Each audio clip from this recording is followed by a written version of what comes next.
Hey everybody, welcome back. My name is Mel, and today I'm going to be stealing a video idea from Chandler Ainsley. She did a video not too long ago that if she could only keep 20 books, which 20 would she pick? I think I am going to kind of steal this idea, but also I'm only going to do 10 books. I think that 20 would just get into me picking a lot of like series, and I don't know that there are 20 that I feel as emotionally attached to as the 10 that I'm going to share with you guys. Of course I could keep 20 books and like I would have a reason for keeping all 20 of them, but I feel like 10 is just a little bit better number for me. So I am going to share with you guys the top 10 books that if I had to get rid of all of them, I would keep. I own a lot of books. I actually have all of my owned books calculated into a spreadsheet, and in total I own 675 books. Now that includes ebooks and audiobooks, which I'm not including in this list because I don't have an emotional attachment to any of those in that format. So looking at the physical books, I own 545 books. I know that sounds ridiculous, but if you made me get rid of all of them, these are the books that I would choose. So I guess let's just jump in and I will tell you guys why. Most of these are for a nostalgia reason. I did not keep a lot of them just because they were pretty editions, although if I did 20, I definitely could have done that. Some of the ones I picked the pretty edition of the ones that I own. Most of these are for a nostalgia reason. Like some of these I absolutely loved at the time of reading, and I have really good memories of reading them, but if I reread them now, would they be favorites? Probably not. Let's just jump in and see what 10 books I would be keeping if you made me get rid of everything on my shelves. I guess let's just start with the first book, I'll just start with the one that I think is going to surprise the least amount of people, and that's Mistborn by Brandon Sanderson. I adore this series. Honestly, the second book is probably my favorite, but if I only had to keep one, I would keep book one.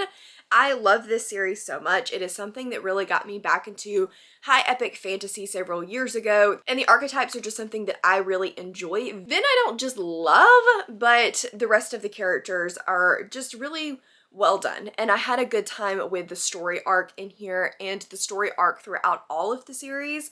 This one I buddy read with Dad, and just we had a really good time talking about the series, and it's been something that I've been able to connect with other readers about on BookTube for the last year, and so I don't regret reading this at all. And if I had to give up all of my books, I don't think I could let this one go. I feel like everybody knows what Mistborn is about, so I'm not going to give you a synopsis for this one, but I don't think I could let Mistborn go. Just really quickly before we go off of Mistborn, I do want to put a caveat that the Way of Kings series is probably a better series and will likely end up being my favorite over Mistborn, but I've only read the first two, and it doesn't hold the nostalgia feels that Mistborn does. It doesn't hold the BookTube friend connections that Mistborn does. So I definitely think that if you made me choose between Way of Kings and Mistborn, I would have to pick Mistborn because there's just, I don't know, there's just something more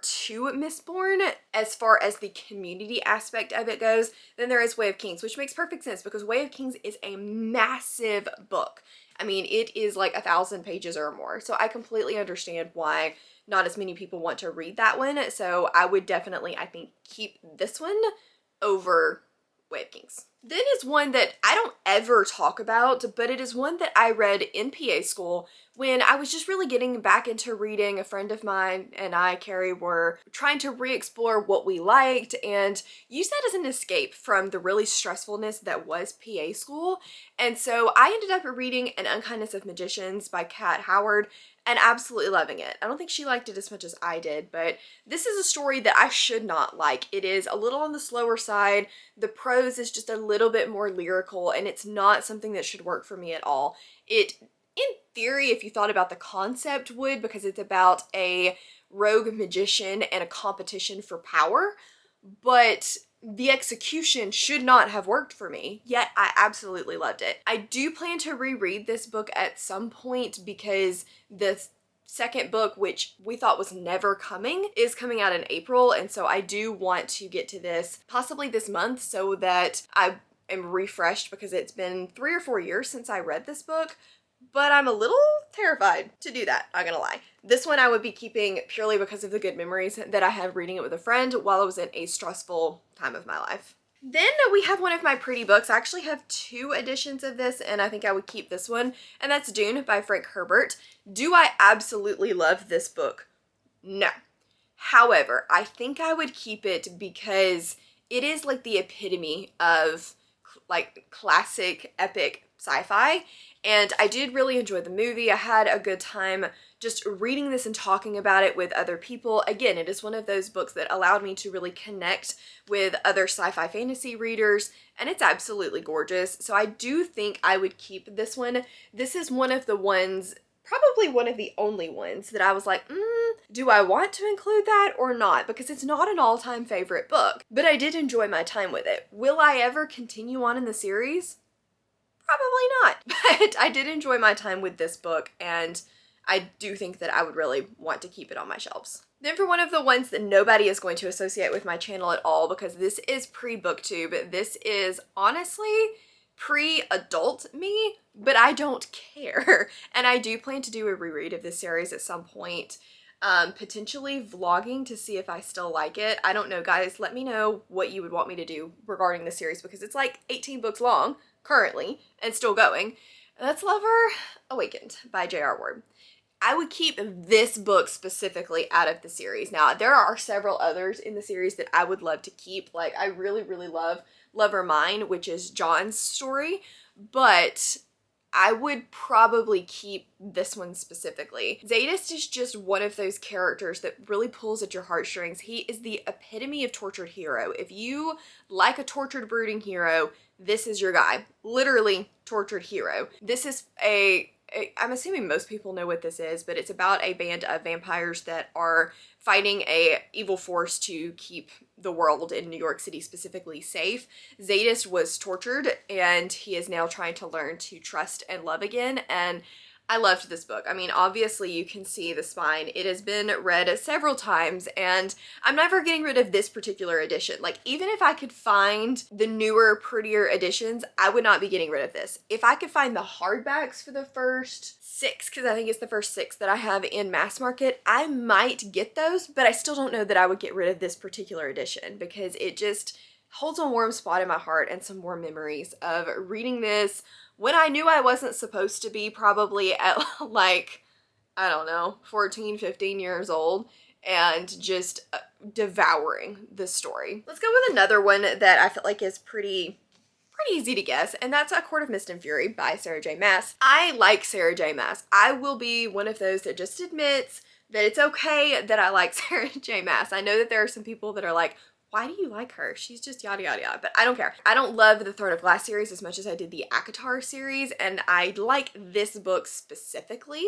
I'm not as big of a fan of the newer series that she's got coming out or what she's currently doing with the series, but that's neither here nor there. We're talking about A Court of Mist and Fury. This one is another one that I read in PA school when things were a little tough. I wasn't sure if I was even going to like this book because the beginning of it is quite slow, but I ended up really appreciating what Sarah J. Maas was doing with the grief and the anxiety portion of the story and like the trust aspect of it. I think she did a really good job with that. So in the end, this is just a book that not only do I think is very well written, even if you hate Sarah J. Maas, I think this book is well written, but also it is just one of those that I hold near and dear. Like, I just have good memories reading this book, and I feel like that's okay. So I would definitely keep this particular book. I don't think I would need to keep the whole series. I would want to keep this book. And then we have one that, again, is like total nostalgia, because I don't really remember a whole lot from the end of the series, nor did I ever continue with any of the spinoffs. Like, I haven't read, I think there are 3 or 4 spinoff series now. I've not read any of them. I've only read this first one. But that's City of Bones by Cassandra Clare. This is one of those where I don't really have a lot to say for myself, other than, again, it's a nostalgia book. I had a lot of fun with this when I read it way back in the day. Do I think I would probably like it now?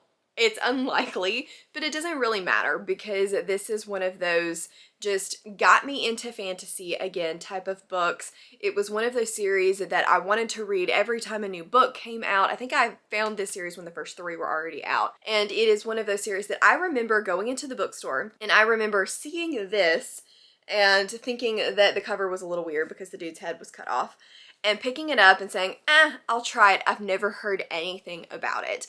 Going home and reading it and really enjoying it. And it's kind of comical at this point, being where I am now, to think about the fact that there was a time when I never heard anything about this book. But that time did exist, and I think that I would really want to keep this one just for those memories alone.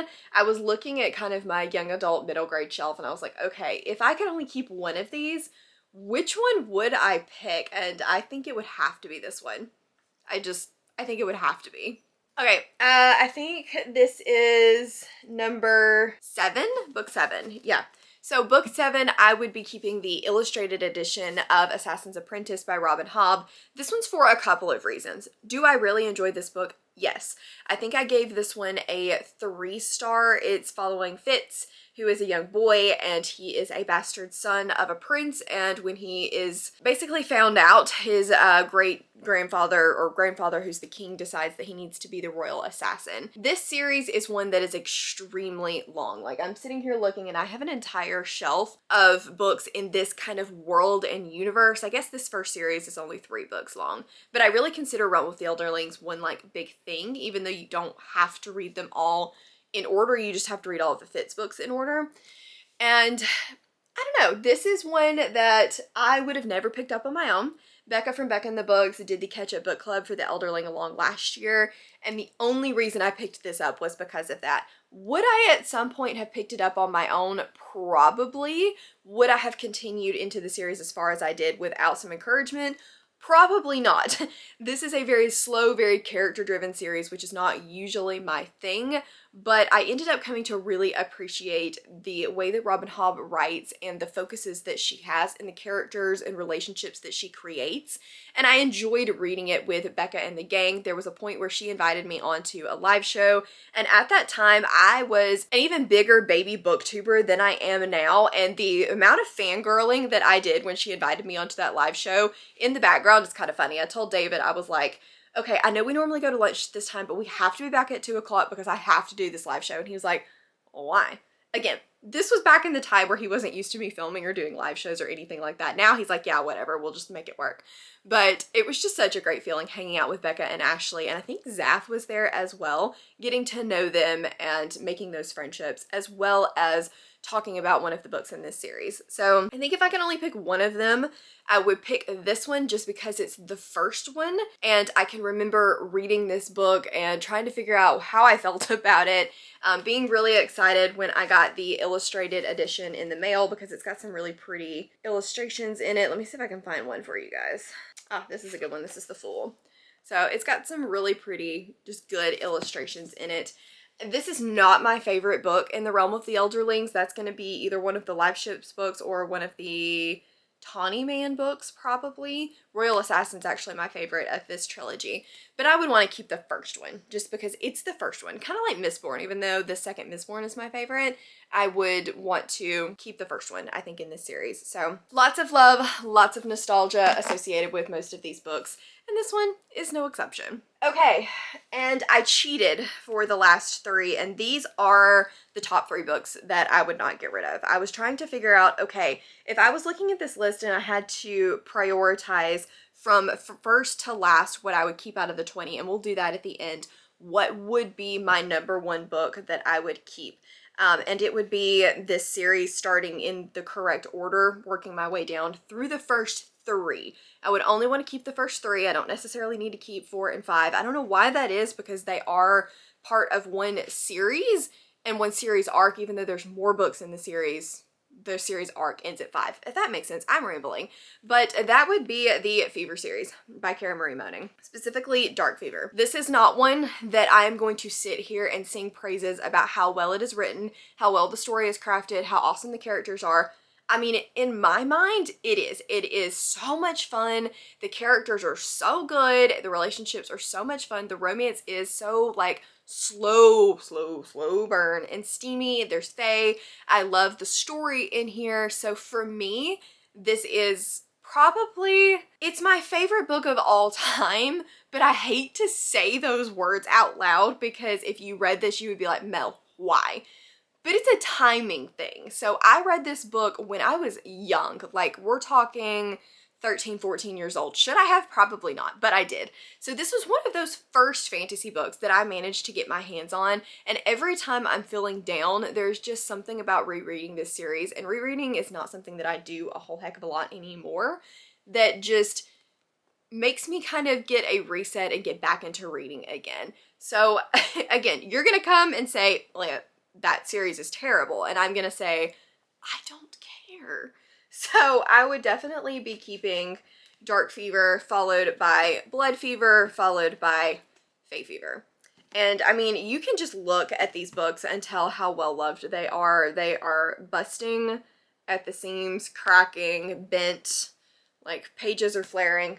I don't care. I love them. So I would definitely keep these three for sure. If you have no idea what this series is about, it is about a woman whose sister goes missing on a study abroad in Dublin, and she goes to find her and gets roped into this world of the Fae, and they are looking for a magic book. There is a little bit of romance in here, but again, it's extremely slow burn, and I love this series so much. Barrens has my heart. So anyway, I think I have gushed about these long enough. So let's stack these books up and see from first to last, first to 20, what would I keep first? Okay, so I've got them all stacked. Let's see if I can pick them up without them falling over, because mass markets just don't stack well. These are all 10 books from number 1 to number 20 of what I would keep if you made me get rid of all of my books.